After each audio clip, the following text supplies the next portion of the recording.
नमस्कार सभी साथियों को। आज अपन 4-5 टॉपिक पे बात करेंगे एक ही वीडियो में। वीडियो को बिल्कुल भी स्किप नहीं करें, वीडियो को पूरा ध्यान से सुने। अपन बता देता हूँ मोस्ट इंपॉर्टेंट टॉपिक कौन कौन से हैं साथियों।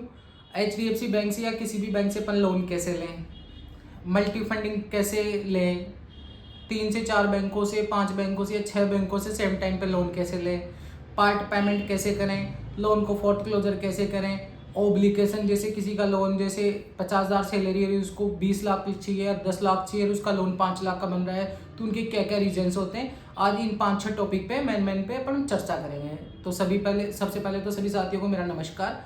अपन बात करते हैं आज किसी भी बैंक में पर्सनल लोन लेने के लिए क्या क्या तो क्वालिटीज़ होनी चाहिए और क्या क्या डॉक्यूमेंट्स चाहिए और क्या क्या इसका पोर्टफोलियो रहने वाला है।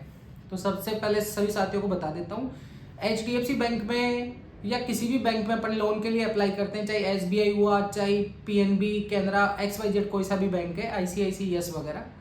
तो सबसे पहले पर्सनल लोन उन्हीं साथियों को मिलता है जो सैलरीड पर्सन है, जिनकी सैलरी अकाउंट में आती है, उन व्यक्तियों का पर्सनल लोन होता है, चाहे गवर्नमेंट सेक्टर का एम्प्लॉय हो चाहे प्राइवेट सेक्टर का हो। मिनिमम सैलरी 12 से 15,000 रुपये अपनी मिनिमम सैलरी होनी चाहिए। और मोस्टली बैंक से अगर अपन फंडिंग करते हैं, जैसे प्राइवेट बैंक हुआ या कोई गवर्नमेंट बैंक हुआ, तो उनमें अपनी मिनिमम सैलरी 20,000 रुपये है। 20,000 रुपये मिनिमम सैलरी होनी चाहिए। तो इसमें डॉक्यूमेंट्स की रिक्वायरमेंट रहती है, Aadhaar card, PAN card, 3 month salary slip, GA55, एक फ़ोटो, 6 मंथ बैंक स्टेटमेंट। अगर कई साथियों के पास में अगर GA55 नहीं हो तो फॉर्म 16 या 26 AS भी आप लगा सकते हो। तो मोस्टली ये 6 डॉक्यूमेंट्स की रिक्वायरमेंट होती है। उसके बाद में अपन अप्लाई कैसे करते हैं, आपका कोई भी DSA वाला जानकार हो या कोई बैंकर जानकार हो तो आप उनसे कांटेक्ट भी कर सकते हैं। अब इसका लोन का प्रोसेस क्या रहता है, जैसे आप अपने एजेंट को या DSA वाले को अगर डॉक्यूमेंट्स प्रोवाइड करवाते हो, वैसे ही वो आपको लॉगिन करता है। लॉगिन करते टाइम आपसे 3 से 4 OTP लेता है। एक OTP होता है आपके जो लोन अकाउंट से आपका मोबाइल नंबर अटैच करने के लिए, एक आपकी मेल ID का होता है, एक आपका आधार निकलता है उसका होता है। तो ये 3 से 4 OTP की रिक्वायरमेंट होती है। उसके बाद में नेक्स्ट प्रोसेस होता है आपकी लॉगिन होने के बाद में वेरिफिकेशन का। तो आपका फील्ड वेरिफिकेशन होता है, जैसे ऑफिस में अगर आप कहीं पे जॉब करते हैं तो ऑफिस का वेरिफिकेशन अलग होता है, घर का अलग होता है। उसके बाद में होती है आपकी वीडियो KYC वगैरह, अगर किसी बैंक में होती भी है नहीं भी होती है। तो वीडियो KYC अगर 20 लाख से अगर का कम लोन अमाउंट है तो वीडियो KYC ही होती है।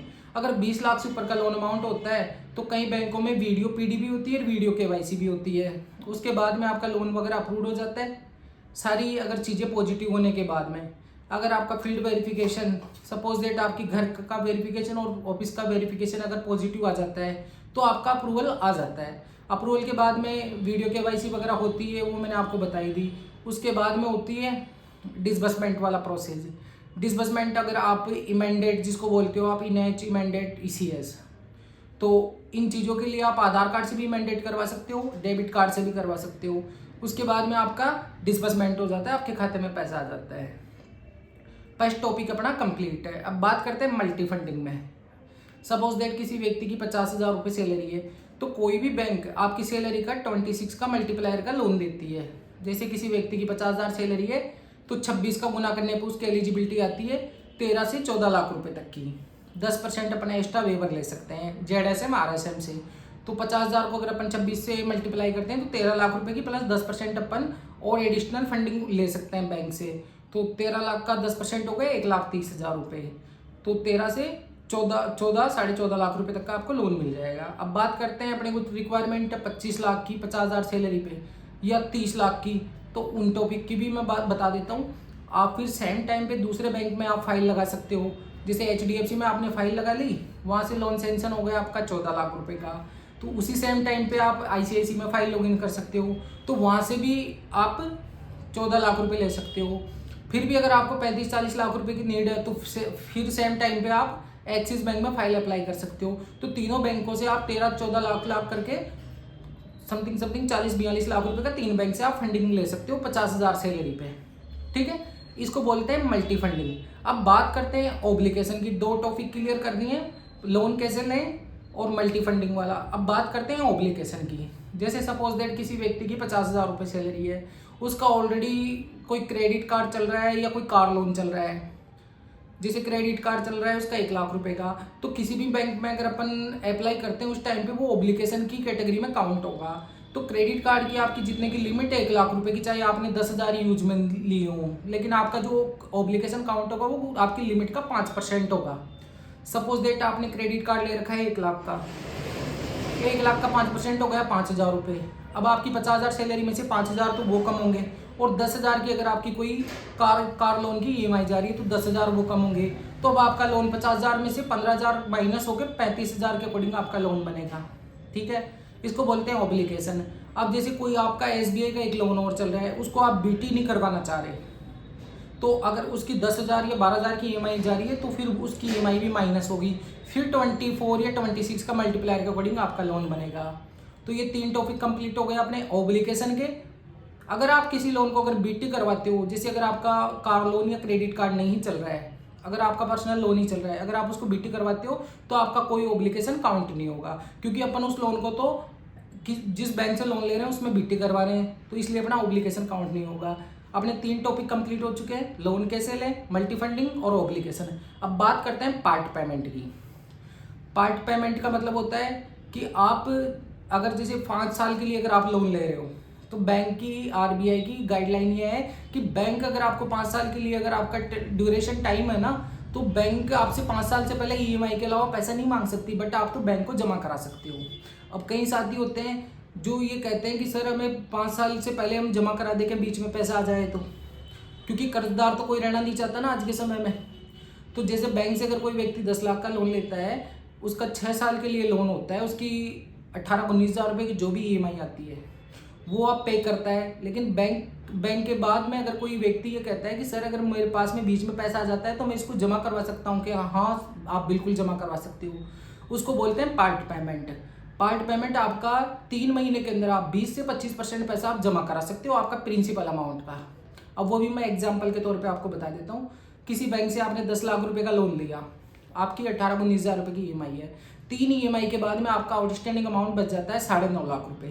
तो 9.5 लाख का आप 20% देख लो, 2,10,000 के आसपास आप जमा करा सकते हो उसमें। फिर जो नेक्स्ट मंथ जो आपका इंटरेस्ट लगेगा वो बाकी के रिमेनिंग अमाउंट पे लगेगा। 7 लाख के आसपास पे आपका जो इंटरेस्ट और EMI आएगी वो 7 लाख के अकॉर्डिंग आएगी। ठीक है, इसको बोलते हैं पार्ट पेमेंट। आप 12 महीने के बाद में 4th क्लोज भी करा सकते हो, उसका कोई चार्जेस नहीं है। और अभी 1 जनवरी 2026 से तो RBI ने वैसे ही न्यू गाइडलाइन जारी कर दी। अगर 1 जनवरी 2026 के बाद में अगर कोई भी फ्लोटिंग रेट पे अगर कोई लोन चल रहा है, चाहे पर्सनल लोन, बिजनेस लोन, चाहे कार लोन, कोई सा भी लोन हो, चाहे होम लोन वगैरह, तो उसका कोई 4th क्लोजर चार्जेस नहीं है। वैसे 4th क्लोजर चार्जेस की बात करें तो 12 महीने से पहले 4 पॉइंट कुछ % आपका 4th क्लोजर चार्जेस लगता है, विथ आपकी एडिशनल GST लगती है। 4% का जो चार्जेस होता है, जैसे 10 लाख का लोन है, आप 12 महीने से पहले अगर आप उसको क्लोज कराते हो पूरे लोन को, तो 4% हो गया, 4% हो गया 40,000 रुपये। 40,000 का 18% GST मिला के, टोटल मिला के उसका 4th क्लोजर चार्जेस देना पड़ता था। इसको बोलते थे पार्ट पेमेंट। तो अब आप 20 से 25% आप पार्ट पेमेंट कर सकते हो किसी भी लोन का 3 महीने के बाद में। ठीक है, क्लियर। अब बात करते हैं अपन 4th क्लोज की। तो 4th क्लोज में बता देता हूँ साथियों, आप किसी भी बैंक का लोन को 12 महीने के बाद में क्लोज करवा सकते हो। उसका ये कंडीशन होती है कई बैंकों की कि आप BT नहीं करवा सकते। आप तो खुद जाके केस जाके जमा करवा सकते हो, बट अगर आप किसी बैंक में अगर BT करवाते हो ना, बैलेंस ट्रांसफर जिसको आप कहते हो, तो उस कंडीशन में आपका 4 पॉइंट कुछ % चार्जेस लगता है। कैश तो आप जमा कराओगे तो उसका चार्जेस नहीं है, बट अगर आप BT करवाते हो, जैसे आपका लोन चल रहा है HDFC बैंक में, और आप 12 महीने के बाद में अगर किसी बैंक में अगर BT करवाते हो ICICI में, तो आपका चार्जेस लगेगा। जैसे ICICI है, ICICI का 12 महीने के बाद में कोई चार्जेस नहीं है। वैसे ही जैसे कोई एक्सिस बैंक में लोन चल रहा है, अगर एक्सिस का अगर आप HDFC में BT कराओगे 12 महीने बाद भी, तो आपका चार्जेस लगेगा। आप अगर खुद जाके कैश जाके जमा कराओगे बैंक में, तो आपका कोई 4th क्लोजर चार्जेस नहीं है। धन्यवाद साथियों। अगर आपको 5-6 टॉपिक की वीडियो अगर अच्छी लगी हो तो हमारे चैनल को लाइक सब्सक्राइब करें, और भी ऐसी जानकारी के लिए हमारे से जुड़े रहें। चैनल पर नए हो तो चैनल को फॉलो जरूर करें। धन्यवाद साथियों।